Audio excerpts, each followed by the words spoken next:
når du lager innhold generelt, enten om det på sosiale medier eller bloggen din eller hva som helst, så det mange som har den illusjonen at du skal kunne skape noe som universelt, noe som gir verdi til absolutt alle.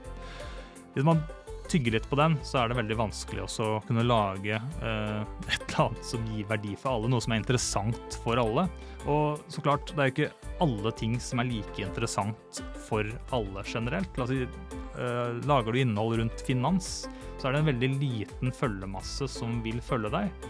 Men den følgemassen som følger deg vil da i utgangspunktet være interessert i, eller i hvert fall forhåpentligvis være interessert i det som du la oss si, forkynner i forhold til det som du deler med den gruppa.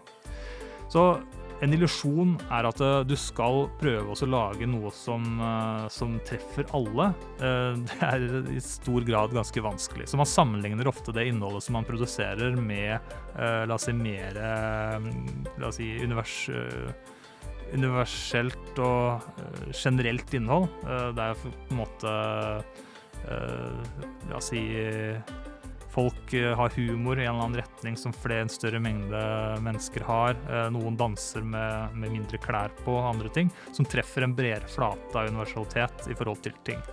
Men i utgangspunktet så vil ikke interessen være der i såpass stor grad at man kan kapitalisere på det, med mindre man har en ekstremt stor følgemasse i den retningen. Så om du prøver å lage innhold i en eller annen retning, så det ikke så veldig nøye med at du klarer å tilfredsstille alle. Du vil alltid ha noen som ikke synes at det noe spennende det du poster, og gjerne også gir uttrykk for det. Men du kan ikke tilfredsstille alle med det du gjør, så prøv også å fokusere på at du skal treffe en viss mengde mennesker som da genuint interessert i det som du snakker om. Det ikke sånn at det trenger å være en ekstremt stor følgemasse.